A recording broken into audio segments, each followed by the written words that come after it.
Tá. Vamos dar início a mais um evento da Liga. Eu sou o Wallace, presidente da Liga de Neurocirurgia e Neurologia. E, doutor Pedro, eu queria que o senhor se apresentasse e poderia dar início à palestra, tá? Bom, muito obrigado a todos pelo convite. Não é a primeira vez que estamos juntos e é muito bom poder compartilhar um pouco de conhecimento, trocar um pouco de informações sobre neurocirurgia com vocês. Meu nome é Pedro Góes, eu sou neurocirurgião, me formei em medicina na Universidade Federal do Rio de Janeiro. Fui para São Paulo, fiz a residência e o mestrado na Escola Paulista de Medicina, que é a Universidade Federal de São Paulo, e voltei ao Rio de Janeiro depois de ficar um tempo fora do Brasil e hoje trabalho no Instituto Estadual do Cérebro Paulo Niemeyer. Hoje sou aluno de doutorado da UFRJ e faço uma pós-graduação em Harvard, onde também estagiei naquele período que eu falei que eu fiquei fora. E meu objetivo de trabalho é a neurocirurgia como um todo, desde patologias cerebrais até as patologias de coluna também. O foco da aula, da apresentação, é o traumatismo crânioencefálico, e eu trouxe esse tema quando fui convidado, porque é um tema que, acima de tudo, não é do neurocirurgião, é um tema médico geral, que todos os profissionais de saúde devem ter conhecimento, sobretudo quando trabalham num hospital de grande movimento, um hospital que tenha porta aberta, que possa receber um acidentado, um paciente, um indivíduo atropelado, vítima de agressão, coisa do tipo.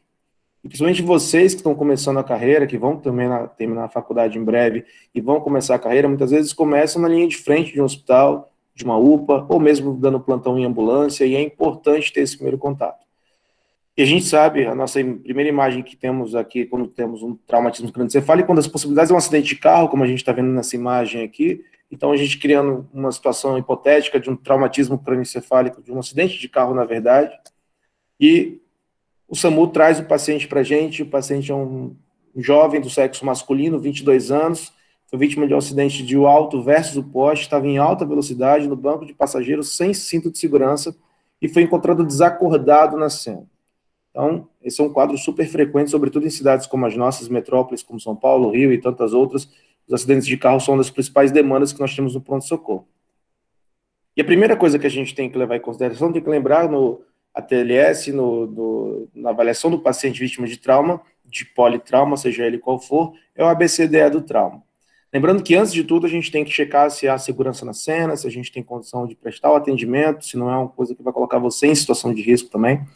E uma vez que você vai fazer o primeiro atendimento, a gente tem o ABCDE, né, que a gente tem o mnemônico da língua inglesa, o A, que a gente sempre lembra da via aérea, né, o airway, mas o A a gente tem que acrescentar a estabilização cervical. Eu não estou falando aqui necessariamente de colocar um colar cervical, mas sim de estabilizar, nem que seja manualmente, para que o paciente não tenha uma manipulação da coluna cervical de forma errada, de forma inadvertida, e isso poder levar a um problema para ele. Eu lembro quando eu fiz a prova na época da faculdade, o tutor sempre orientava que a gente devia se dirigir ao paciente que estava ali no chão e estabilizar a coluna e aí perguntar o nome dele, porque ele respondendo adequadamente, falando o nome dele, por exemplo, a gente testava a via aérea, mas a gente estava com a coluna cervical na nossa mão, estabilizada, para que evitasse que o paciente fizesse grandes movimentos. Às vezes o paciente pode estar embriagado, pode estar confuso depois de um acidente como esse, e pode estar se mexendo. Bom, o restante vocês conhecem, o B do breathing, o C do circulation, e no D nós temos um status neurológico. Aqui uma avaliação neurológica básica, a gente vai ter que avaliar a escala de coma de Glasgow, avaliar a pupila e algumas coisas bastante simples. E no E, né, principalmente o controle de hipotermia enfim, e outros tipos de problemas de sangramento, de lesões nas periferias do organismo, como vocês já estão habituados. Mas sempre lembrar que a estabilização cervical ela faz parte do A nessa avaliação, e o status neurológico inicial a gente tem no nosso D, tá bom? Bom, e aqui, como eu falei para vocês, é um pouco daquilo que eu tinha mostrado, né, a rotina do algoritmo do ATLS, e em relação ao nosso paciente, ele estava no A, já chegou ao hospital com o colar cervical, com as vias aéreas pérvias. No B, ele tinha uma expansibilidade torácica simétrica, ausculta com ombros difusos, saturando bem, o ritmo cardíaco regular, bulhas não homofonéticas, uma pressão arterial boa, e apresentava abertura ocular ao estímulo doloroso, ele emitia sons incompreensíveis e retirava o membro localizando o estímulo vigoroso com as pupilas isofotorreagentes, ou reativas, como preferir. E no E, ele tinha uma temperatura normal e algumas escoriações na face sem feridas profundas ou hemorragias visíveis. Então, para a gente aqui, nós já temos no D uma avaliação e um grau, uma graduação a se fazer, que é a escala de coma de Glasgow. E a escala de coma de Glasgow, nesse nosso caso, então, o paciente tinha abertura ocular ao estímulo doloroso, emitia sons incompreensíveis e retirava o membro localizando o estímulo vigoroso. Vocês, quando se formarem, já a partir de agora, têm que ter a capacidade de olhar para isso e me dizer qual é o Glasgow do paciente. Eu vou apresentar aqui a escala de coma de Glasgow, claro, eu coloquei a cidade de Glasgow na Escócia, né, porque é daí que vem esse nome. E conhecer a escala de coma é fundamental para que vocês facilitem a comunicação. Então, se o paciente está, Pedro, o paciente está em Glasgow 10, eu já estou mais ou menos entendendo como está o paciente está em Glasgow 3, e assim por diante. Então, saber, conhecer, ter isso dominado é fundamental quando você se forma para você trabalhar dali em sequência. Não é uma coisa específica do neurocirurgião, como eu disse, todo médico deve ter conhecimento a respeito disso. E aí a escala de coma de Glasgow, ela é tradicionalmente dividida em 3 avaliações. Então, abertura ocular, a resposta verbal, resposta motora. Para a gente guardar mais fácil, é 4, 5, 6. Abertura ocular vai de 1 a 4 pontos. Se o paciente não abre o olho, mesmo com estímulo vigoroso, ele ganha 1 ponto. Se ele abre somente quando sente dor, quando é estimulado de forma vigorosa, 2 pontos. Se ele tem abertura ao chamado, 3. E se ele abre espontaneamente, 4. Resposta verbal, isso tudo tem que guardar. Vocês têm que ter isso no caderninho separado para ficar fácil. Quanto mais vocês virem e mais praticarem, mais automático fica. Então, a resposta verbal, se o paciente não emite nenhum som, é 1. Se o paciente faz sons incompreensíveis, ele pontua 2. Se ele fala palavras, mas sem um discurso coerente, 3. Se ele está desorientado, 4. Se ele tem uma conversação normal, 5. Em relação à resposta motora, 1, se ele não tiver resposta motora nenhuma, nem o estímulo vigoroso. 2, se ele estiver descerebrando, a postura de descerebração. 3, se ele estiver fazendo uma postura de decorticação. 4, se ele tiver respostas inespecíficas, assim, não localizatórias em relação à dor. O 5, se ele localizar a dor. E o 6, se ele atender ao comando, naturalmente, se ele tiver essa resposta. Então, essa aqui é a escala de Glasgow, vocês dando no Google, vocês acham isso facilmente. E no nosso caso, o paciente tinha abertura ocular, o estímulo doloroso, ele emitia sons incompreensíveis e ele localizava o estímulo doloroso também, dando um Glasgow de 2 mais 2, 4, com 5, 9. Né? E aí tem mais um dado. A escala de Glasgow, sendo olhada dessa maneira, ela vai de 3 a 15, porque o paciente vai pontuar 1, 2, 3, e tem como limite superior o 15, né? Mas existiu um acréscimo à escala de coma de Glasgow que gera algumas confusões. As pessoas dizem, agora o Glasgow tem que olhar pupila. Na verdade, não é bem assim. Na verdade, continua existindo a escala de coma de Glasgow e tem o que chamamos de Glasgow P, ou Glasgow Pupil. Né? Então, o Glasgow P, ou Glasgow Pupil, é uma avaliação que, além daquela que a gente já fez, a gente vai subtrair pontos se o paciente tiver alguma alteração na resposta à luz, no caso da pupila. Se o paciente tiver a gente subtrai pontos. Se as duas pupilas não tiverem contração, não tiverem resposta fotomotora, a gente vai subtrair 2 pontos. Então, o Glasgow P, ele pode ser de 1. Enquanto o Glasgow vai de 3 a 15, o Glasgow P, se eu vou subtrair 2 pontos nesse paciente, pode ser de 1. Se uma pupila tiver alteração, a gente vai subtrair 1 ponto. Se nenhuma pupila, se as duas pupilas estiverem contraídas adequadamente, a gente não vai subtrair nada. Então, cuidado com essa confusão, porque eu já vi várias pessoas fazerem que o Glasgow não pode ser de 1. Verdade, o Glasgow P pode ser de 1. E todo o Glasgow agora tem que estar subtraída a pupila. Não, a escala de coma de Glasgow continua existindo e a gente vai graduar de 3 a 15, como eu falei. Se considerarmos a pupila, a gente vai considerar esse Glasgow P e vai subtrair os pontos se a pupila não tiver fotorreatividade adequada. Bom, entrando então no tema mais traumatismo craniano, ou crânioencefálico, a gente tem que lembrar que é uma doença absolutamente prevalente. Nos Estados Unidos, o CDC conta mais de 50 mil mortes relacionadas, né, e 2,5 milhões de atendimentos médicos relacionados ao TCE nos Estados Unidos. Os dados brasileiros são muito, como a gente sabe, muito difíceis de aferir, a gente tem subnotificação e é difícil de avaliar, mas os Estados Unidos acabam dando uma noção de quão prevalente é essa questão. Né? Mais frequentemente acomete homens por várias razões, porque os homens, por diversas razões, estão mais vinculados a violência, assalto, acidentes automobilísticos, alta velocidade, responsabilidade, alcoolismo. A gente sabe que isso é mais prevalente no homem e, por essa razão, o trauma também é mais prevalente no homem. Né? E a principal causa de morte entre jovens. Então, o TCE, o traumatismo crânioencefálico, é uma das principais causas de morte em pacientes jovens. Causas de TCE, desde acidentes automobilísticos, violência, quedas principalmente em indivíduos idosos, porque o paciente pode ter queda da própria altura, pode ter tido uma síncope depois de um TCE, ou mesmo quedas de bicicleta, de quedas fazendo os esportes mais radicais, ou alguma coisa desse tipo. E quando a gente recebe esse paciente, existe uma anamnese, um padrão de anamnese a ser feito nele. Alguns dados são fundamentais, devem constar na nossa história. Então, qual é a história do trauma? A gente precisa ter um mecanismo detalhado, não só questionado, mas também descrito. Isso vai facilitar o entendimento do mecanismo, vai facilitar o entendimento das prováveis complicações relacionadas a ele. Então, qual foi o tipo de colisão? Foi alto foi alto versus moto, foi queda da própria altura, se foi queda de uma altura maior, qual foi essa altura, se bateu primeiro a cabeça ou bateu algo do corpo antes, se o paciente estava ou não de cinto de segurança, também é um dado relevante, qual foi a velocidade do acidente, era alta velocidade, baixa velocidade, como eu falei da altura, o uso de capacete ou não no traumatismo de moto ou bicicleta, enfim, esses dados são importantes, a gente descreveu o mecanismo. Então, logo no começo, paciente vítima de 3 pontinhos, e você conta a história do trauma.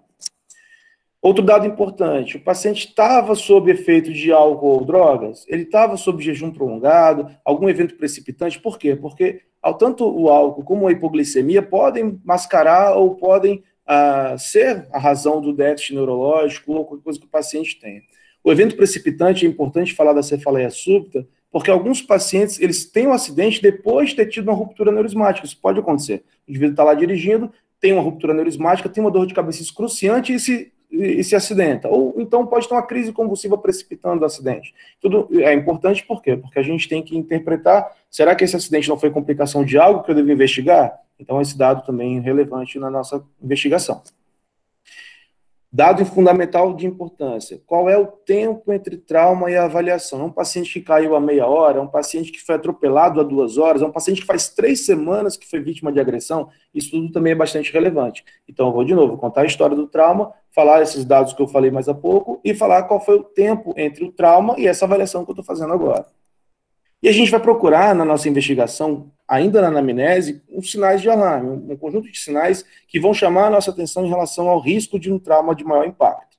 Se o paciente teve ou não perda de consciência no momento do trauma, se o paciente apresentou crise convulsiva naquele momento, né, bateu a cabeça e convulsionou, se o paciente teve náusea ou vômitos, se ele chega com cefaleia, aí claro, se a cefaleia vem piorando, ou se a cefaleia vem amenizando, está estável, e se o paciente teve amnésia lacunar. O que é amnésia lacunar? É quando o paciente não sabe reportar aquilo que aconteceu. Ele fala, olha, não teve nenhum relato de perda da consciência, mas eu não me lembro, doutor. Eu estava ali dirigindo e de repente eu estou aqui. Eu não me lembro, existe uma lacuna de memória. E esse é um dado que sugere um alto impacto, uma energia cinética muito importante no momento do trauma. Além disso, se o paciente teve história prévia de traumatismo crânioencefálico, se ele já fez cirurgias cranianas prévias e, claro, naturalmente, se tem doenças prévias. Nota que a avaliação inicial do trauma ela é bem objetiva.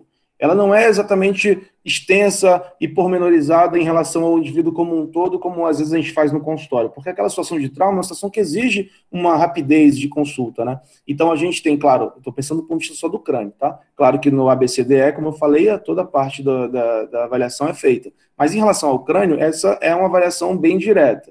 E essa avaliação vai levantar todo o histórico, toda a sequência de eventos que geraram o trauma, o que aconteceu a partir dele e como o paciente está agora. Em relação ao exame neurológico, a gente vai fazer uma ectoscopia e palpação craniana. Claro, na ectoscopia a gente já pode ver algumas equimoses que sugerem onde foi a pancada. Então, saber aonde foi a pancada, foi frontal direito, foi parietal, isso é importante para a gente já presumir onde pode ser que tenha alguma lesão.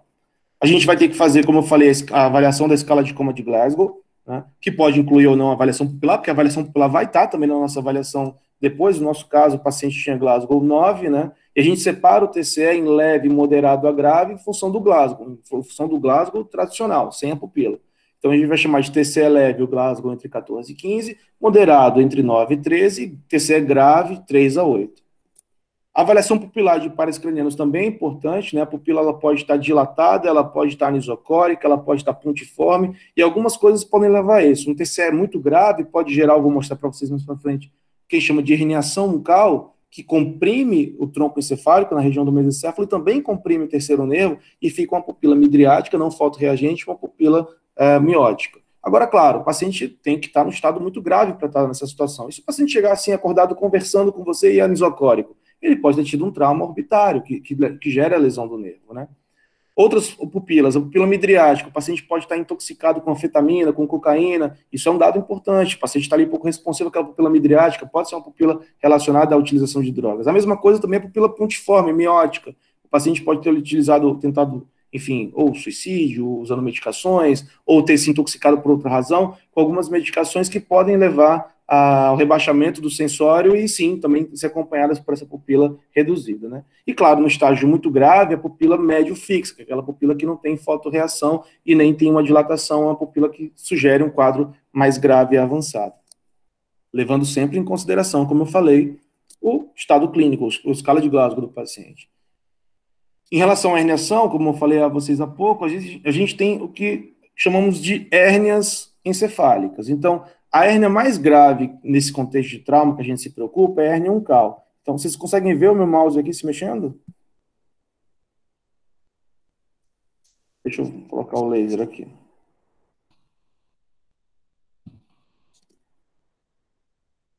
Vocês conseguem ver o laser agora?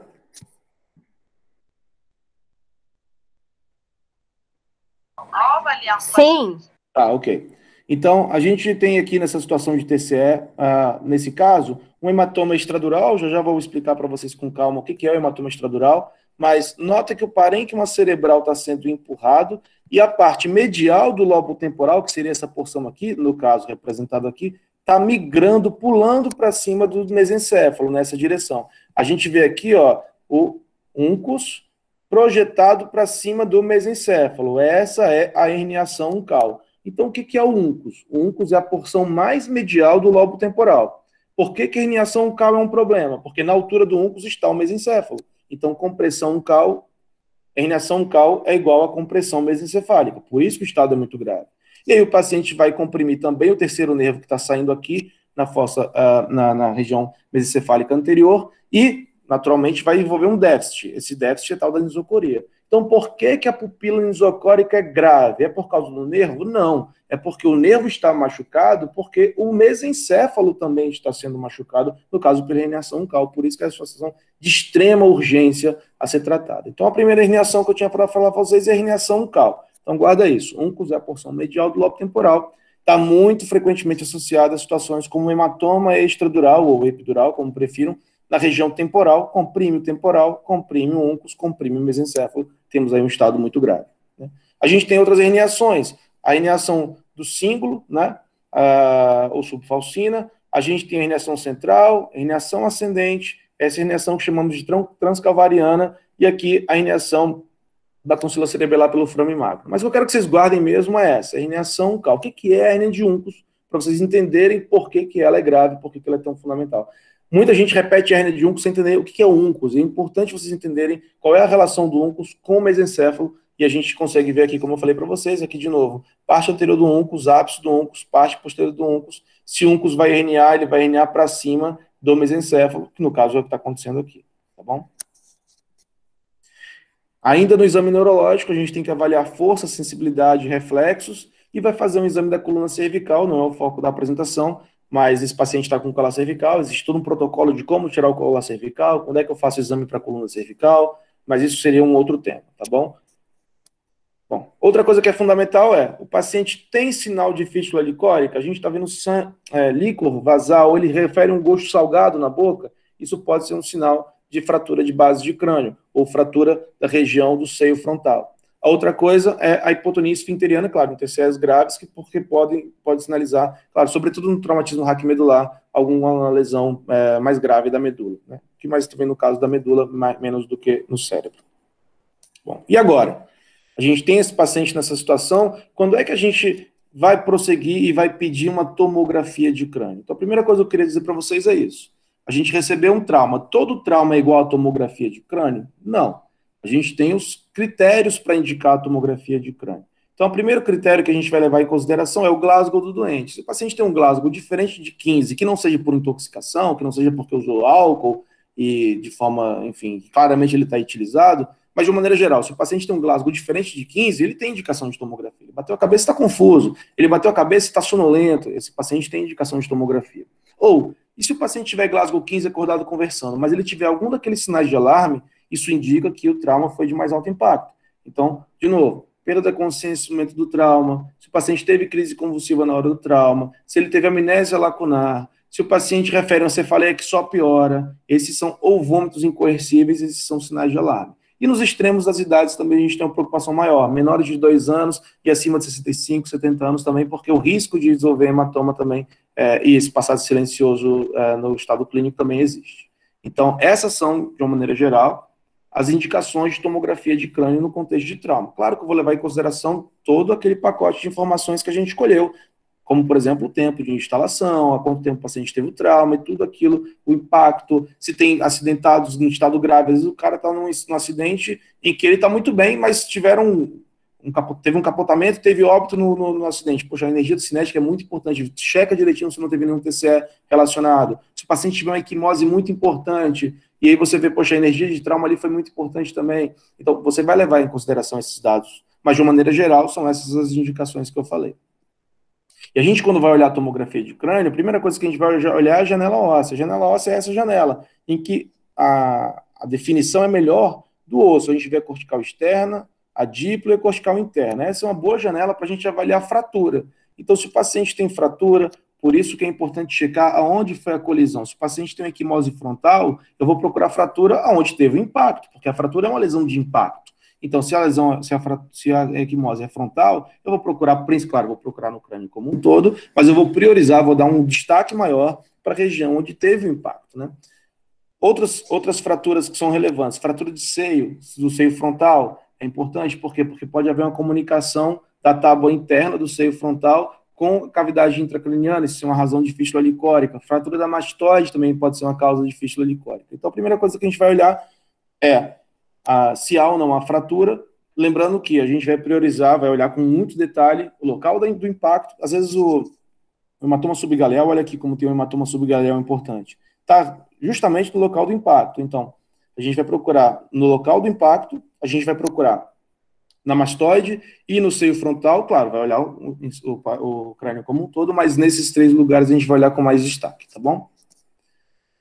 E quando a gente for considerar e avaliar o parênquima cerebral, a gente vai procurar se há ou não há lesões hemorrágicas, sangramento dentro ou fora do parênquima cerebral, mas dentro do crânio, né? Então, nós temos os sangramentos que chamamos de intraaxiais ou extraaxiais. O axial é o parênquima.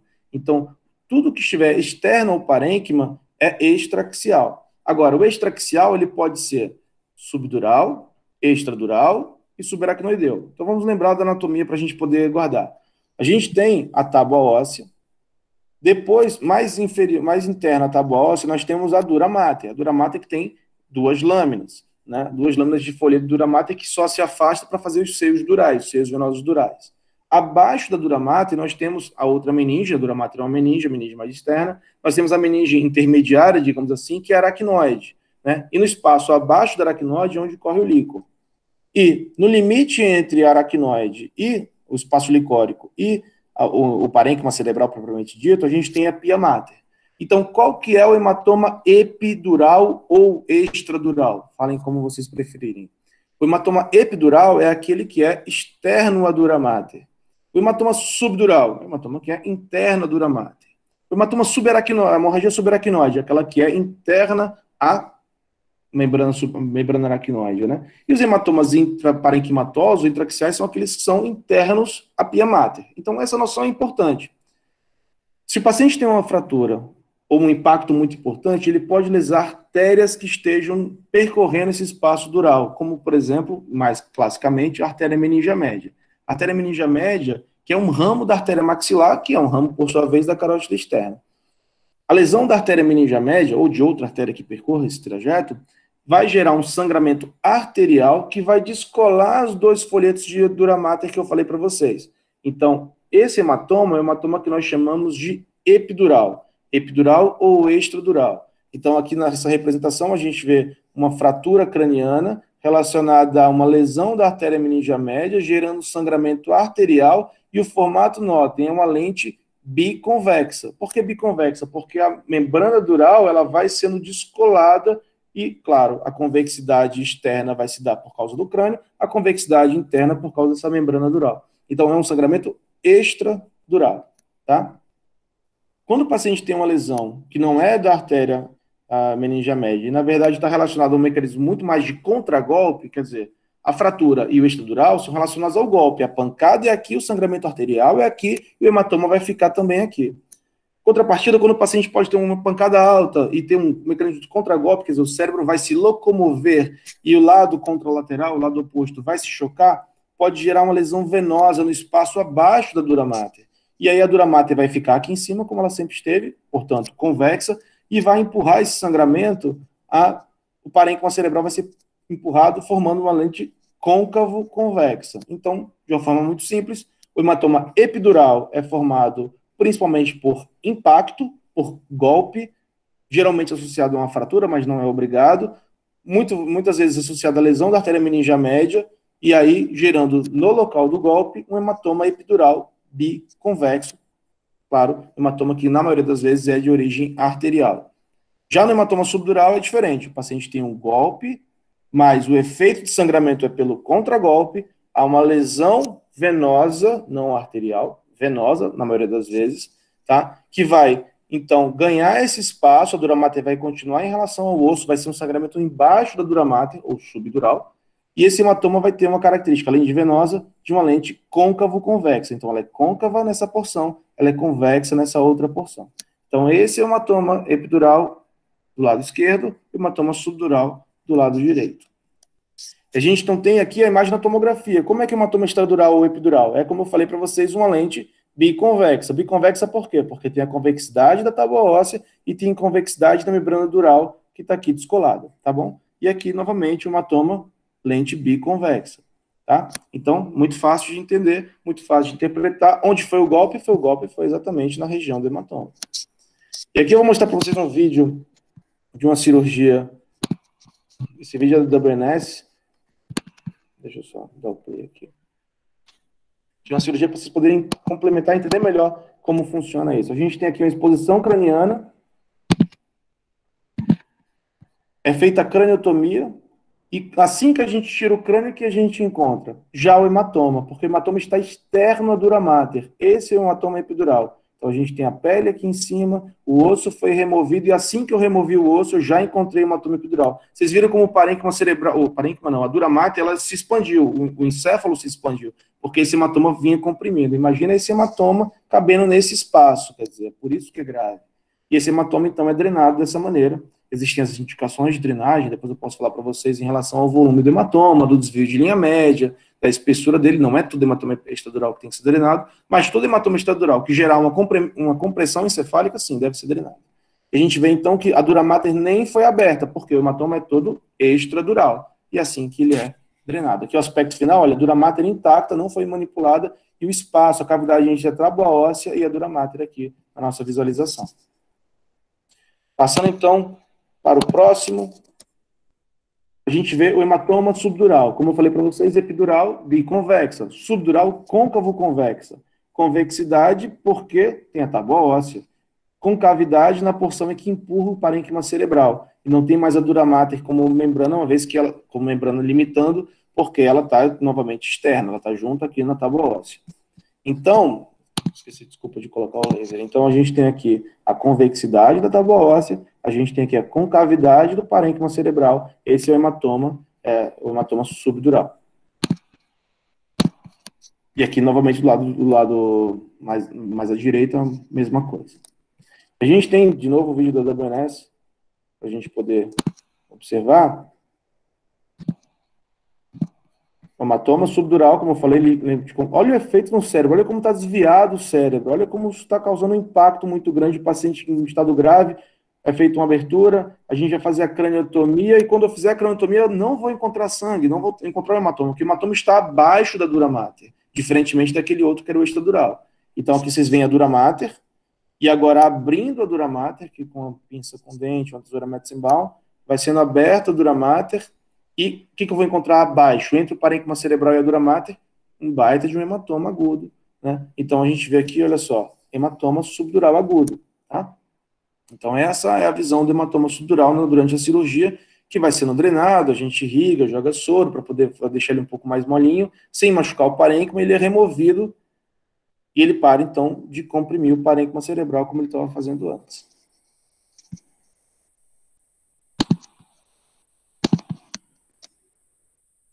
Tem ainda a hemorragia subaracnoide, como eu falei, que tem, além da causa traumática, que é a mais frequente, a causa mais importante é o sangramento aneurismático.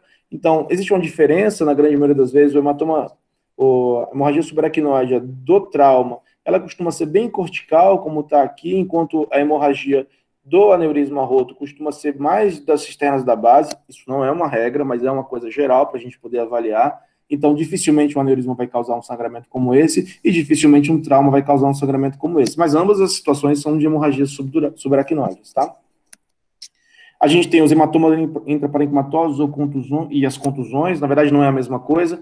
A diferença do hematoma intraparenquimatoso para a contusão é que a contusão tem parênquima cerebral normal de permeio. Então, a gente vê aqui uma sujidade, uma hipodensidade, que na verdade é parênquima cerebral de permeio. Também tem suas indicações de tratamento cirúrgico, e aí, claro, para cada um desses temas, hematoma estadural, subdural, subaracnoide não, mas o intraparenquimatoso, o ventricular, para cada um deles teria uma aula para poder entender as indicações, ou pelo menos uns 10, 15 minutos para a gente poder entender. Mas, de uma maneira geral, guardem isso. Se o paciente tem um Glasgow baixo, um TCE grave, causado por um hematoma que está causando compressão, isso é indicação de drenagem cirúrgica.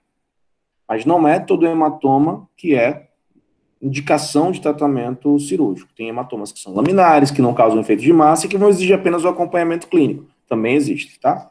E são muito frequentes. E aqui o hematoma intraventricular. O paciente tem um sangramento que gerou hematoma intraventricular.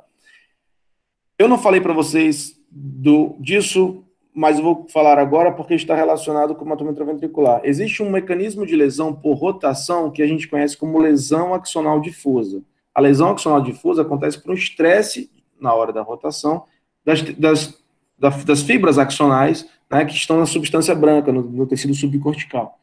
E eles podem estar, essa lesão axonal difusa, também chamada de LAD, pode ser acompanhada de hemoventrículo. Tá? Então, hemoventrículo, às vezes, é um sinal indireto, não é direto, é um sinal indireto de LAD. A LAD, muitas vezes, a gente vê como pequenas petequias na região de substância branca, e a ressonância magnética é bastante útil para fechar esse diagnóstico. Mas é uma possibilidade também a lesão axonal difusa. Outra a situação é o brain swelling. Eu já falei para vocês, eu acho, em outra aula, que eu falei sobre hipertensão intracraniana, mas é bom lembrar. O brain swelling não é edema cerebral difuso. A melhor tradução talvez fosse inchaço. Por quê? Porque o líquido aqui não está fora do vaso, o líquido está dentro do vaso. O que acontece é que, por causa da pancada, existe uma vasoplegia e aumenta o continente intravascular. Então, aqui, diferentemente do edema, o líquido, que é o sangue, está dentro do vaso. No edema, o líquido pode estar dentro da célula, como no caso do edema citotóxico, o edema pode estar intersticial, ele pode ser um edema vasogênico, mas não dessa maneira, não dentro do vaso. Dentro do vaso a gente chama de brain swelling. E o brain swelling a gente vê exatamente isso. Olha como está o cérebro apertado, o ventrículo está afilado, eu não vejo as cisternas da base porque o cérebro está inchado. Tá? Isso acontece principalmente, claro, em traumatismos de grande impacto. E o indivíduo já chega para você numa situação como essa. Outra situação em que o paciente pode fazer um inchaço cerebral dessa maneira é um mecanismo de pós-parada, de hipóxia, que pode gerar um mecanismo, enfim, uma imagem muito semelhante a essa. E aí, quando a gente vai olhar a tomografia, a gente tem que aprender também a classificar a tomografia. A tomografia de crânio no trauma é classificada pelo score de Marshall. E a gente vai olhar o Marshall, tem várias aplicações, uma delas, claro, é estudo científico, mas até para facilitar a nossa compreensão. De uma maneira geral, a tomografia de crânio normal, a gente vai chamar de Marshall 1, que é uma ausência de desvio de linha média, ausência de sangue, as cisternas estão presentes, não tem hematoma, e o paciente tem uma tomografia sem alterações. Então, o paciente tem um Marshall 1. Agora, vamos imaginar, um paciente com Marshall 1, tomografia normal, e está na minha classificação como TCE grave, estava lá com Glasgow de 7.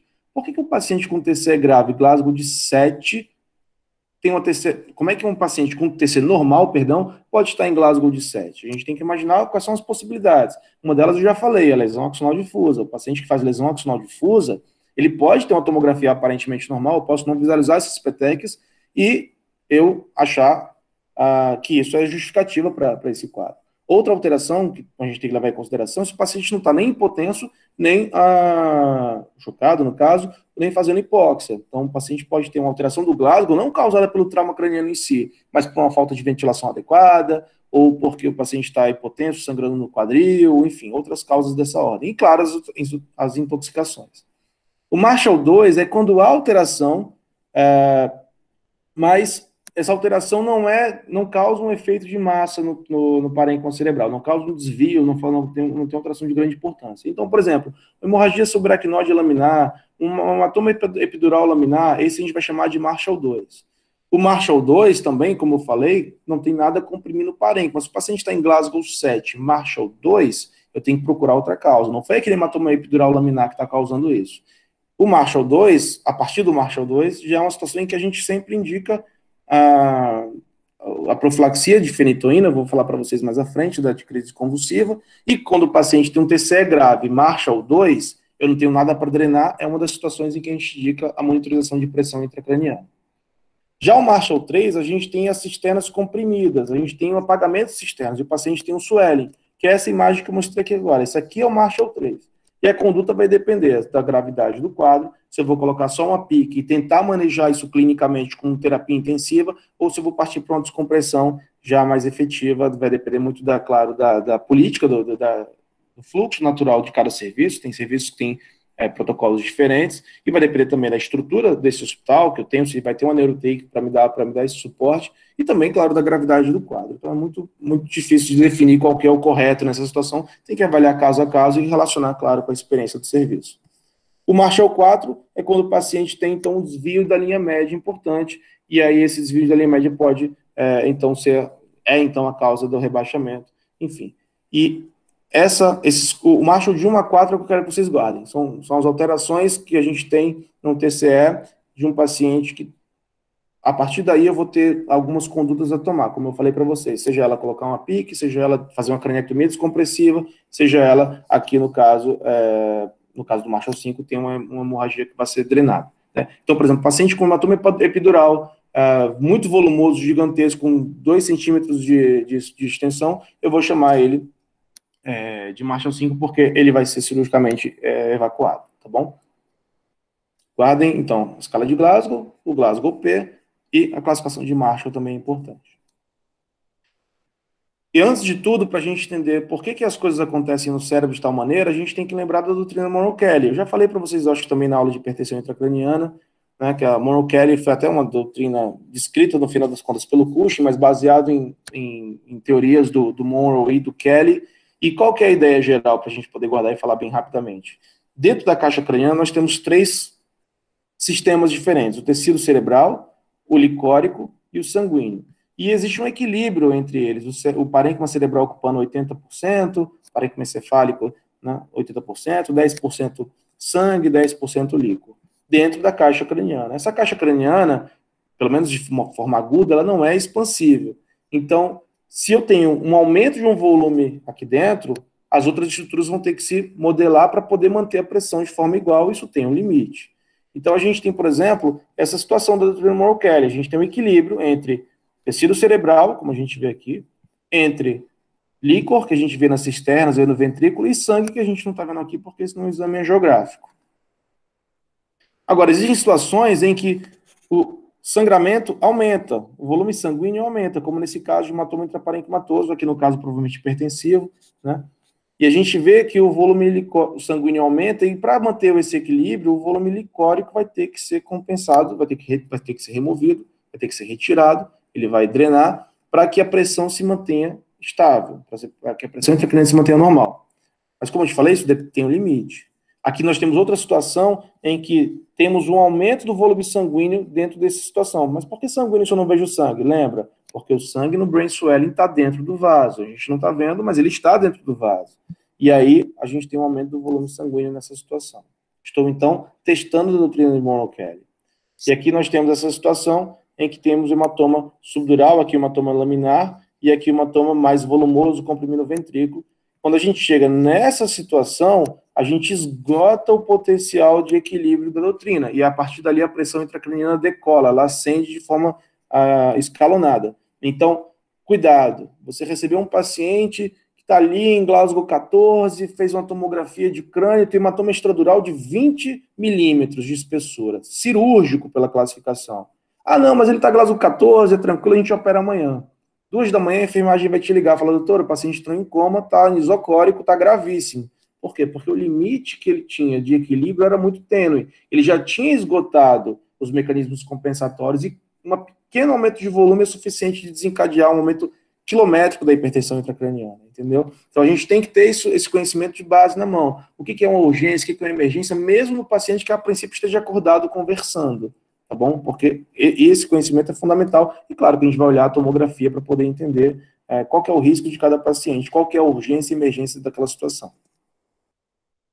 Então, a gente tem aqui, eu queria mostrar algumas situações para vocês,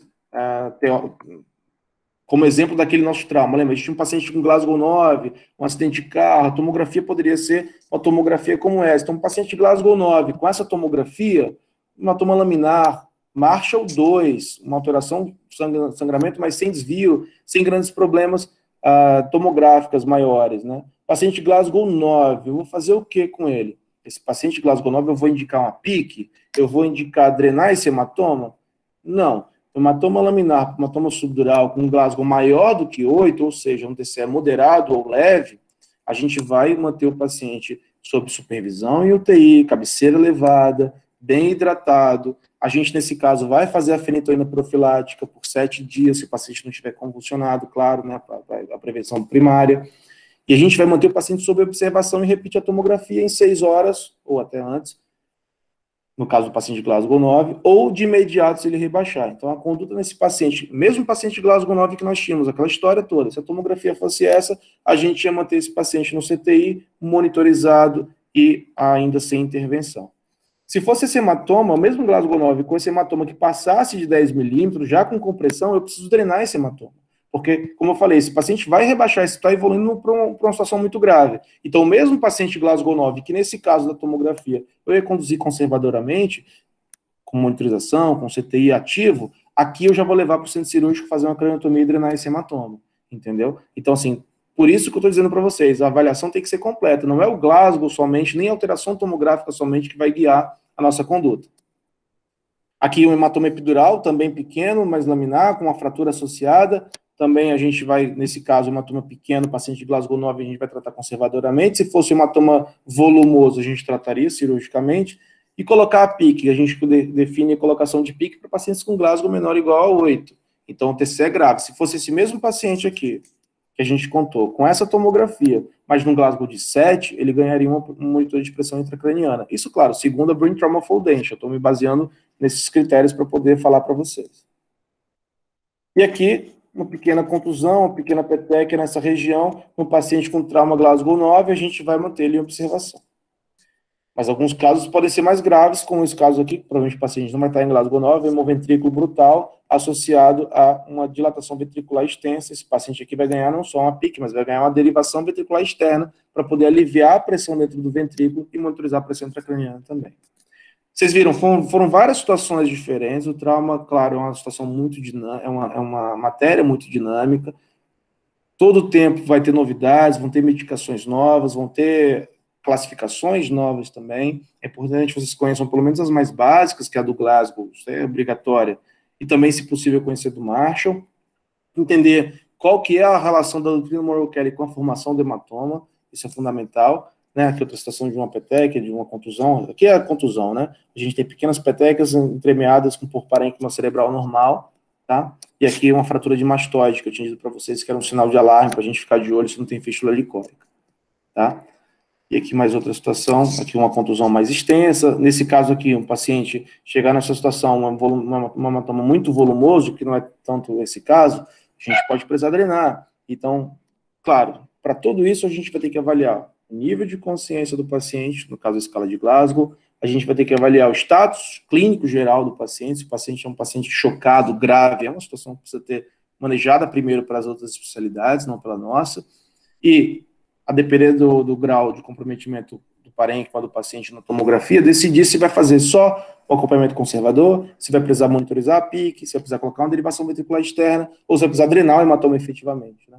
Ou mesmo uma craniotomia descompressiva. Então, para cada tipo de paciente, para cada tipo de alteração tomográfica, a gente vai ter uma conduta. Eu acho que esse conteúdo aí já chega num detalhe muito extenso, muito mais especialista, mas acho que já dá para vocês terem uma noção do que é o trauma, do que é hematoma estrutural, ou epidural, do que é o subdural e como a gente raciocina diante desses cenários todos.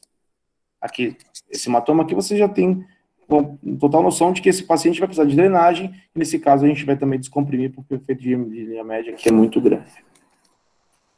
Alguns dados para a gente finalizar a nossa conversa. Tem um trabalho novo do Lancet de 2019, em que Transamin, que é uma das medicações que tem muita utilização para diversas condições, as condições ginecológicas, obstétricas e diversas outras também na medicina, cada vez mais os trabalhos apontam um benefício no uso precoce do Transamin, que é o ácido tranexâmico, nos pacientes com TCE com sangramento. Então, é um dado novo que é importante vocês conhecerem. Se você está na porta de um hospital, chega um paciente com hematoma estrutural laminar, fazer o Transamin de forma precoce é bastante útil, isso melhora a taxa de mortalidade. Então, melhora a evolução do paciente, não é só nos casos cirúrgicos, nos casos que têm sangramentos laminares, que vão ser tratados conservadoramente também. E a outra coisa que sempre é razão de questionamentos é o que fazer com algumas medicações. Duas medicações classicamente prescritas no contexto de trauma são a fenitoína, que a gente conhece pelo nome de marca de Dantal, e a dexametasona, que é o Decadron. Bom, em relação à fenitoína, existe muita discussão mais recente sobre cada vez menos indicar profilaxia de crise convulsiva. Mas, de uma maneira geral, olhando os guidelines e as orientações das sociedades de trauma, a gente utiliza a fenitoína profilática, entenda, o paciente não convulsionou. Se ele convulsionou, acabou, a gente vai fazer. Mas ele não convulsionou, ele chegou para você e não convulsionou. A gente vai utilizar a fenitoína profilática por 7 dias, um comprimido de 8 em 8 horas, 100 miligramas. A gente vai utilizar por 7 dias apenas, nas situações que a gente tem de Marshall 2 em diante. Então, se o paciente tem um Marshall 2, um hematoma, ainda que seja muito pequeno, intraparenquimatoso ou extra-axial, um hematoma intracraniano, qualquer que seja ele Marshall 2, 3, 4, 5, a gente vai fazer a fenitoína profilática. Tá? Se o paciente tem um TCE, não tem sangramento, Marshall 1, o paciente está muito bem, a gente não vai fazer fenitoína profilática. Tá bom? Isso é diferente, cuidado, vocês vão ver, tem que fazer profilaxia para tumor, não tem, que é outro conceito. Não quero que vocês confundam, aqui a gente está falando somente de trauma, tá? Então, no trauma, a gente tem a indicação atual de fazer a fenitoína profilática nos pacientes que têm Marshall maior ou igual a 2 ou nos TCEs graves, no paciente com Glasgow menor ou igual a 8. As duas situações, geralmente, até caminham juntas, então tem a indicação da profilaxia que se faz por 7 dias. Por que a fenitoína? Porque a fenitoína, apesar de não ser como Keppra, uma medicação que tem menos efeitos colaterais, ela possibilita, a disponibilidade é enorme, e a gente tem a modalidade venosa. Então, o paciente está grave, a gente vai precisar fazer venoso, né? A gente não tem Keppra venoso no Brasil ainda, se eu não estou enganado, não está nem autorizado. Nos Estados Unidos eles têm. A gente tem o Keppra oral. E ainda mesmo que quando tenhamos, ainda que esse vídeo seja visto daqui a 2, 3, 5 anos, o Keppra continua sendo uma medicação cara e pouco acessível para a nossa realidade, sobretudo de SUS. Em relação à dexametasona, cuidado. No passado, se fazia dexametasona como se fosse água, né? Então, toda a situação neurocirúrgica era igual a dexametasona. A gente sabe hoje que a dexametasona tem um sentido, o corticoide tem um sentido muito nobre, quando a gente está falando de edema vasogênico. Então, lesões que causam edema vasogênico, principalmente o glioblastoma, as metástases cerebrais e os abscessos cerebrais, são lesões, como eu falei, o edema de padrão vasogênico é um edema que se beneficia do uso da dexametasona. Saiu disso, já ficou um pouco mais empírico, já ficou um pouco mais pessoal a indicação, não tão bem estabelecida, é isso que eu quero dizer. Então, cada vez mais, a gente utiliza menos a dexametasona, ainda mais no contexto de trauma. Até porque ela pode, inclusive, facilitar que o paciente tenha infecções ou alguma coisa dessa ordem, ou mesmo disfunções adrenais e, a depender, claro, da quantidade e do tempo de uso.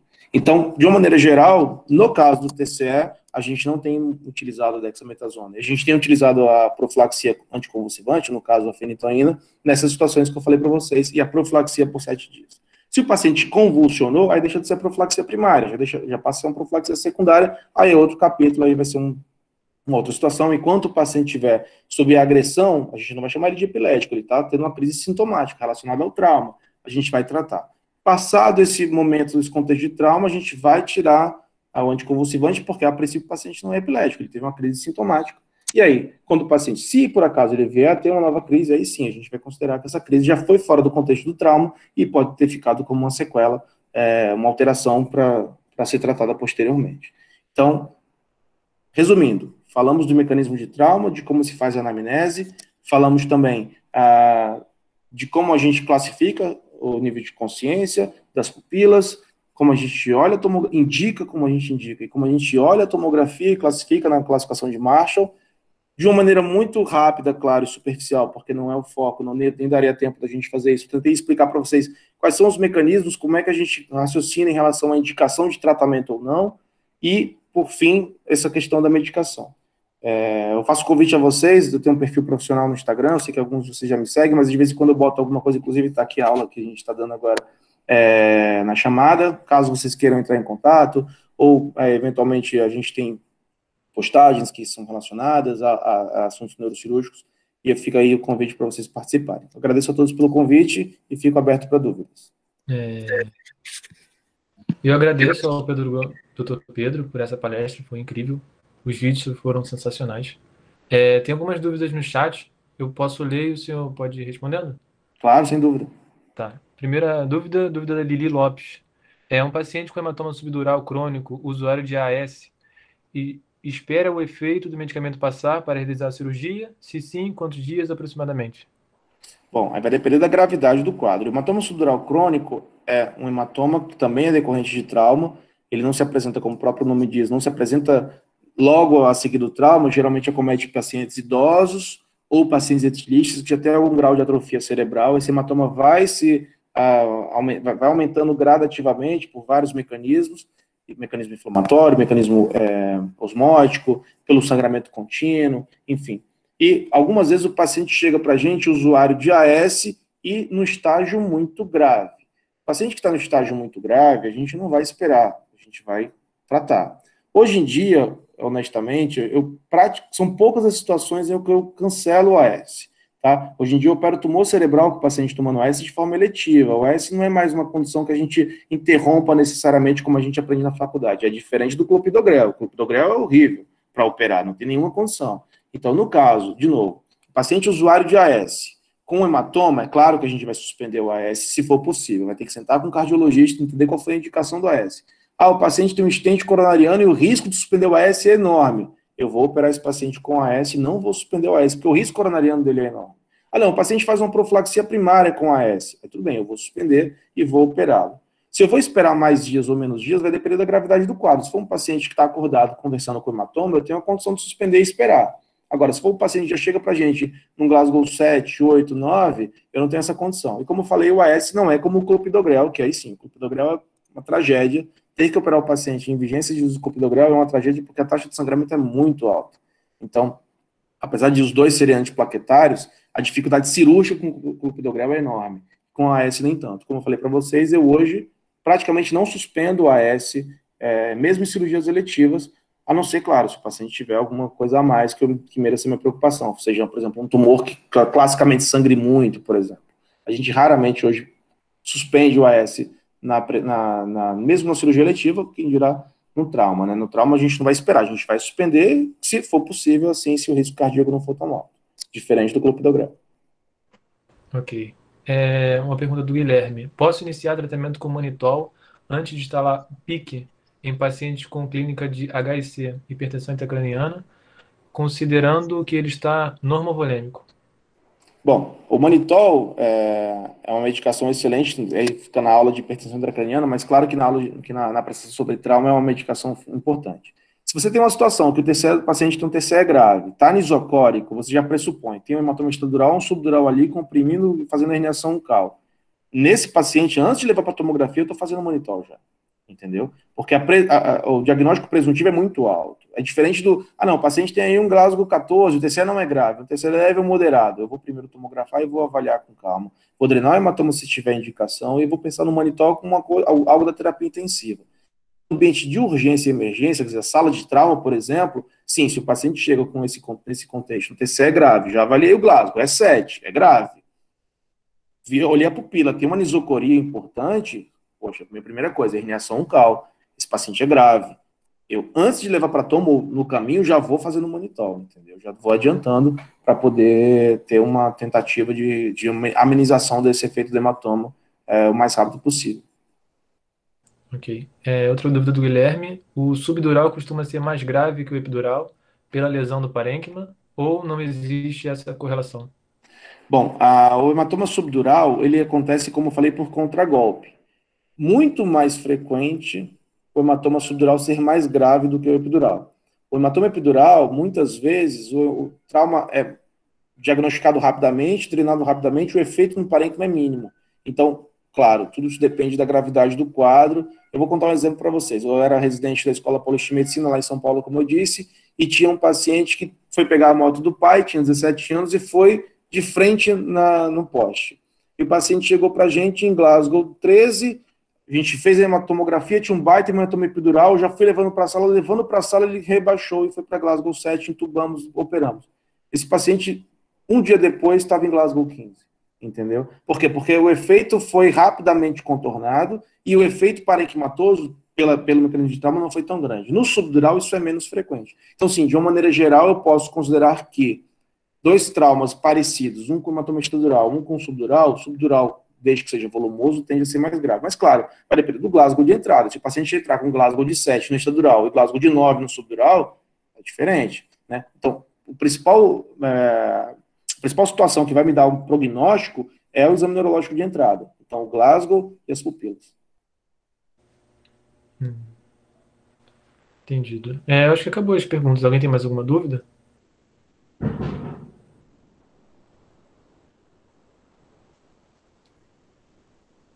Não. Mais uma palestra incrível, gente. Os vídeos foram sensacionais. Eu adorei a parte dos vídeos. E sou fã dele.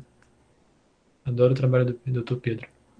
Bom, então, eu agradeço de novo a vocês. Eu sei que hoje tem final de campeonato, tá todo mundo já aqui barulhando aqui, inclusive na vizinhança. Eu sou São Paulino, então eu vou torcer para o meu time tirar o título do Flamengo, mas nada Claro. contra os flamenguistas. Eu sei que a maioria aqui deve ser flamenguista. Desejo a todos uma boa noite. Agradeço mais uma vez o convite. Estou à disposição quando vocês precisarem. Muito obrigado, doutor. Tchau, tchau, André. Tchau, tchau, gente. Abraço. O certificado vai ser mandado amanhã por e-mail. A palestra foi gravada, vai para o nosso canal no YouTube. Alguma dúvida? Quem puder compartilhar no Instagram, sempre bem-vindo. Boa noite, gente.